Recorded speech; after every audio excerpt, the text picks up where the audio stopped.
अस्सलाम वालेकुम, बोल न्यूज़ हेडक्वार्टर्स में खुशामदीद। मैं हूं मोहम्मद कामरान। मैं हूं सहरेश जुहेब और मैं हूं आमना अकरम।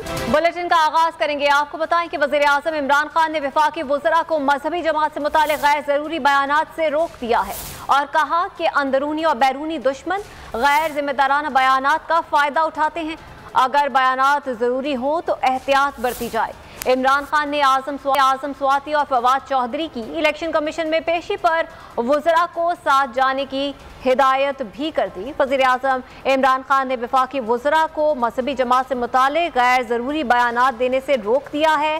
कहा कि अंदरूनी और बैरूनी दुश्मन गैर जिम्मेदाराना बयानात का फ़ायदा उठाते हैं।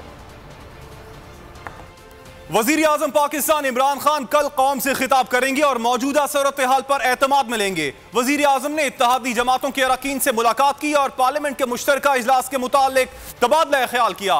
इत्तेहादी जमातों ने अहम कौमी मामलात पर मुश्तरका मौक़िफ़ अपनाने पर इत्तफाक किया। वज़ीर आज़म कौम से खिताब में हुकूमत की जानिब से महंगाई के खात्मे के लिए उठाए गए इक़दामात पर भी बात करेंगे। वज़ीर आज़म ने इत्तेहादी जमातों के अरकान ने पार्लियामेंट के मुश्तरका इजलास के हवाले से मुशावरत की। पार्लियामेंट के मुश्तरका इजलास से मुतालिक इत्तेहादियों ने वज़ीर आज़म से सवालात किए। उन्होंने पार्लियामेंट का मुश्तरका इजलास किस सिलसिले में बुलाया जा रहा है इस मुतालिक पूछा। मुश्तरका इजलास में क्या होगा, ब्रीफिंग रखी जाए।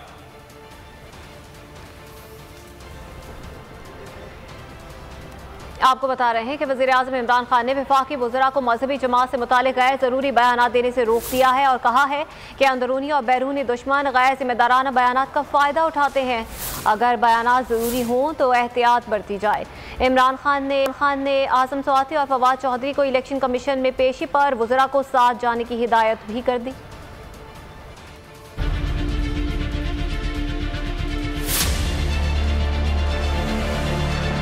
मजहबी जमात से मुताल्लिक़ गैर ज़रूरी बयानात ना दें। अगर बयानात ज़रूरी हों तो एहतियात बरती जाए। वज़ीर आज़म ने वफाकी वज़रा को हिदायत कर दी।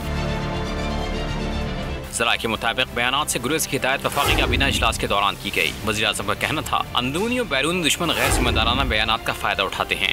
इजलास में आज़म स्वाति और फवाद चौधरी को इलेक्शन कमीशन के नोटिस का मामला भी ज़ेर गौर आया। वज़ीर आज़म ने हिदायत की कि आइंदा पेशी पर वज़रा आज़म स्वाति और फवाद चौधरी के हमरा जाएँ। इमरान खान ने कहा इत्तेहाद में ताकत है, वज़रा इत्तेहाद और दिलेरी का मुज़ाहरा करें।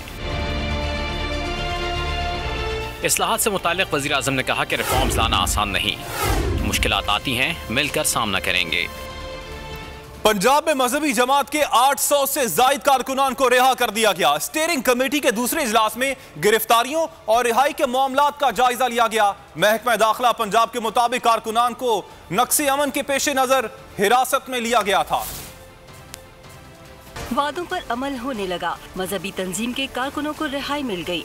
स्टीयरिंग कमेटी के दूसरे इजलास में साद रिजवी की रिहाई के खिलाफ हुकूमती अपील वापस लेने का फैसला कर लिया गया। सैकड़ों कारकुनों को रिहा कर दिया गया। महकमा दाखिला पंजाब का कहना है जिन अफराद के खिलाफ केसेस नहीं थे उन्हें रिहा कर दिया गया है। FIR में नामजद अफराद को रिहा नहीं किया जाएगा। महकमा दाखिला पंजाब के मुताबिक कारकुनों को नुक्से अमन के पेश नजर हिरासत में लिया गया था। मजहबी तंजीम से कामयाब मुज़ाकरात के बाद पंजाब में मामूलात बहाल हो गए। GT रोड पर ट्रैफिक चल पड़ा। दरियाए झेलम के पुल से रुकावटें हटा दी गईं। सराय आलमगीर और झेलम के दरमियान ट्रैफिक बहाल हो गया। वजीराबाद और गुजरात के दरमियान चनाब का पुल बदस्तूर बंद है। रेलवे ने मुअत्तल की गई ट्रेनों का शेड्यूल बहाल कर दिया। मजहबी तंजीम और हुकूमत में बन गई बात, बहाल हो गए मामूलात, कम हो गई मुश्किलात। GT रोड पर ट्रैफिक चल पड़ा। लाहौर और पिंडी के दरमियान दरियाए जहलम के पुल से रुकावटें हटा दी गईं। सराय आलमगीर और जहलम के दरमियान ट्रैफिक बहाल हो गया। वजीराबाद और गुजरात के दरमियान चनाब का पुल बदस्तूर बंद है। अतराफ के सड़कों पर कंटेनर्स की दीवार है, खंदकें भी भरी ना जा सकी। वजीराबाद, गुजरात और गुजरांवाला में इंटरनेट सर्विस अभी भी मुअत्तल है। रेलवे ने मुअत्तल की गई ट्रेनों का शेड्यूल बहाल कर दिया। तमाम ट्रेनें मुतबादिल रास्तों के बजाय मुकर्ररा रूट्स पर सफर करेंगी। आगे बढ़ते हैं और आपको बताएं कि ऑपोजिशन लीडर शहबाज शरीफ ने नैब ऑर्डिनेंस में तीसरी तरमीम को शैतानी जहनियत का मसर करार दे दिया। कहा इमरान खान ने खुद को और अपनी हुकूमत को NRO दे दिया। नैब न्याजी गठजोड़ ऑपोजिशन को निशाना बनाने के लिए है।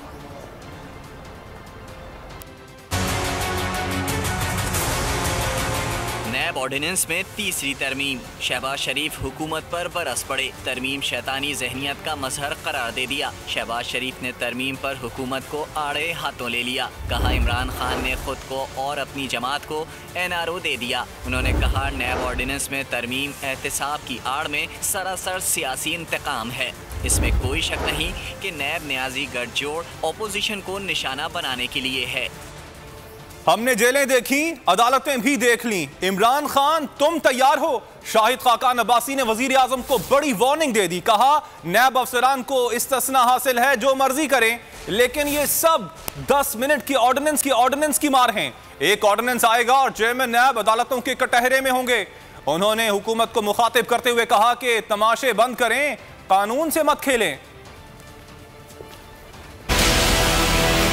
आज हालत है इस मुल्क के वज़ीर आज़म की, उसके वज़ीरों की, ये कानून भी बनाना नहीं आता कि ये जो सारा ऑर्डिनेंस जारी हुआ है बदनीयत पर मबनी है। मैं वज़ीर आज़म से कहता हूँ कि इतनी तकलीफ मत करें कि एक ऑर्डिनेंस जारी कर दें कि नैब ऑर्डिनेंस का इतलाक सिर्फ पाकिस्तान मुस्लिम लीग नून पे होगा और पाकिस्तान में किसी पर नहीं होगा। ये तमाशा ख़त्म हो जाएगा। चेयरमैन नैब बात नहीं सुनेगा, उसको मुल्क का सदर नौकरी से निकाल देगा। आज 3 साल में तो आपको कोई करप्शन नहीं मिली, कितने आपको और साल चाहिए करप्शन ढूंढने के लिए?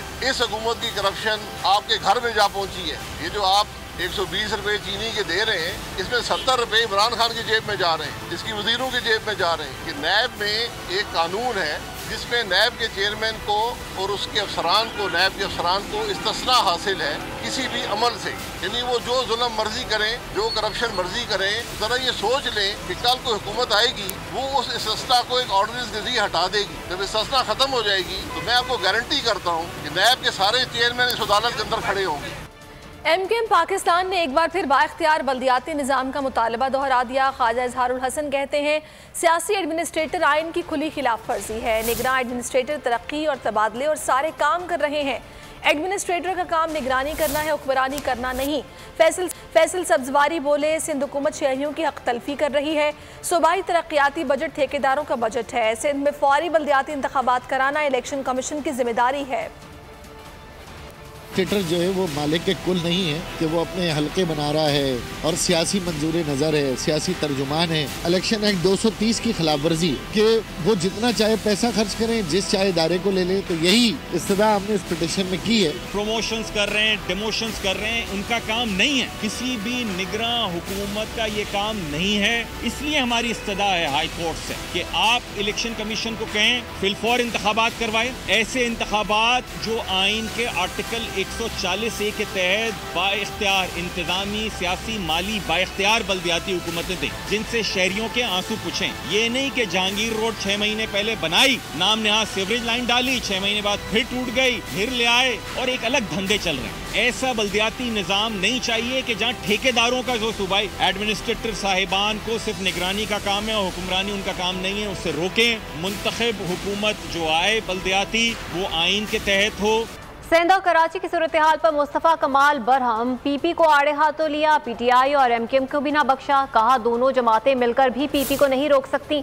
कराची में सड़कों का बुरा हाल है। सिंध में कोई नई यूनिवर्सिटी नहीं बनाई गई। कराची से सिर्फ तावान लिया जा रहा है। मुस्तफ़ा कमाल की जानिब से PP, PTI और MKM पर तनकीद की गई। उन्होंने कराची की सूरत हाल पर PP को तनकीद का निशाना बनाया तो PTI और MKM को भी ना बख्शा और कहा कि दोनों जमातें मिलकर भी PP को नहीं रोक सकती। कराची में सड़कों का बुरा हाल है। सिंध में कोई नई यूनिवर्सिटी नहीं बनाई गई। कराची से सिर्फ तावान लिया जा रहा है। मुस्तफ़ा कमाल की जानिब से PP, PTI और MKM को तनकीद का निशाना बनाया गया। कराची की मौजूदा सूरत हाल पर तनकीद करते हुए उन्होंने कहा कि MKM और PTI ने लाड़काना से आपको खबर देंगे। लाड़काना में सीवरेज के मसाइल की सोशल मीडिया पर गूंज है। Chairman Peoples Party Bilawal Bhutto Zardari ने शिकायत का नोटिस लिया और वज़ीर आला सिंध समेत तमाम वज़रा को लाड़काना तलब करके मसाइल हल करने के अहकाम दिए।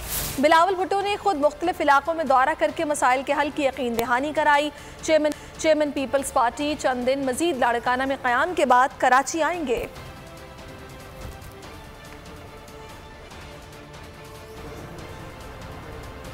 फैसलाबाद में तजावुजात और मास्टर प्लान न बनने पर चीफ जस्टिस बरहम हो गए। कमिश्नर और डीजी एफडीए की क्लास ले ली। रिमार्क्स दिए कि 4 साल से मास्टर प्लान तक नहीं देख सके। आप लोगों से क्या उम्मीद की जा सकती है? पाकिस्तान टाउन प्लानर मुल्क छोड़कर टोरंटो और यूरोप जा चुके। अब जिसका जैसे दिल करता है वह वैसे तामीरात कर रहा है।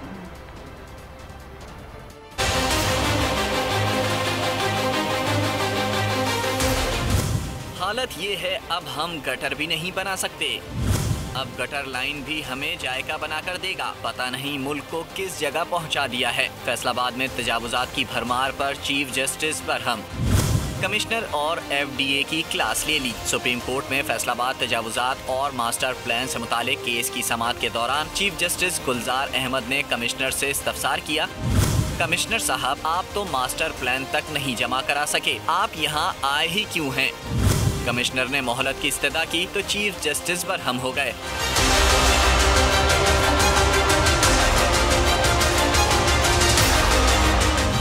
रिमार्क्स दिए कि सारी जिंदगी टाइम ही लेते रहे हैं, नक्शा तक तो बना नहीं सके। अब तो गूगल से 1 मिनट में सब मिल जाता है। ड्रोन तस्वीर से एक एक मकान का पता चल जाता है। 4 साल से मास्टर प्लान तक नहीं दे सके। आपसे क्या उम्मीद की जा सकती है? हमारे टाउन प्लानर्स मुल्क छोड़कर टोरंटो और यूरोप जा चुके। जिसका जैसे दिल करता है वैसे तामीरात कर रहा है। गैर मुल्की कंपनी समेत 5 कंपनियों ने कराची का नस्ला टावर धमाके से गिराने की पेशकश कर दी। इंतजामिया ने कंपनियों को कल प्रेजेंटेशन के लिए बुला लिया। गैर मुल्की कंपनी ने जदीद तरीके से इमारत मुनहदिम करने का दावा किया है। नस्ला टावर को गिराने की तैयारियां, सुप्रीम कोर्ट के हुक्म पर इंतजामिया मुतहरिक। इमारत को धमाका खेज मवाद से उड़ाने के लिए गैर मुल्की कंपनी समेत 5 कंपनियों ने पेशकश कर दी। 4 मुकामी कंपनियां इमारत रिवायती तरीके से गिराने के लिए तैयार हैं। गैर मुल्की कंपनी ने जदीद तरीक़ेकार अपनाने का दावा कर दिया। जिले इंतजामिया कल कंपनियों से प्रेजेंटेशन लेगी। साबिक चेयरमैन आबाद हसन बख्शी ने बोल न्यूज से गुफ्तगू में नक्शा पास करने वाले महकमे को जिम्मेदार करार दे दिया। कहा, नस्ला टावर के लॉटीज के साथ हैं। इमारत अगर रेगुलराइज हो सकती है तो कर देनी चाहिए। बिल्डर्स डेवलपर्स को, बल्कि हुकूमत पाकिस्तान को और हुकूमत सिंध को कि क्या वो तरीका अपनाया जाए जिसमें टाइटल वेरिफिकेशन इतना मजबूत हो या इतना क्लियर हो कि वो एक बार टाइटल वेरिफिकेशन हो जाए और उसके बाद फिर उस बिल्डिंग पे, उस कंस्ट्रक्शन पे कोई सवालिया निशान नहीं उठे। डिप्टी कमिश्नर का कहना है कि मुल्क में आज तक कोई इमारत धमाके से नहीं गिराई गई। जो भी महफूज तरीका होगा वो अपनाएंगे। 5 एक्सप्रेशन ऑफ इंटरेस्ट में मौसूल हुए हैं, जिनमें एक ऐसा है जो कि फॉरेन कंपनी का हवाला देते हुए उन्होंने एम्प्लॉयन की बात की है, लेकिन कोई डिटेल नहीं उन्होंने शो की। बाकी जो 4 कंपनीज़ हैं वो लोकल हैं और उन्होंने जो है मैनुअल तरीके या कन्वेंशनल तरीके से इसको तोड़ने की, डेमोलिश करने की बात की है। नस्ला टावर को मिसमार करने से मुतालिक कमेटी तमाम प्रपोजल्स को जांच कर सबसे मुनासिब फर्म की सिफारिश करेगी। सब्सक्राइब करें और बेल दबाएं ताकि कोई खबर रह न जाए।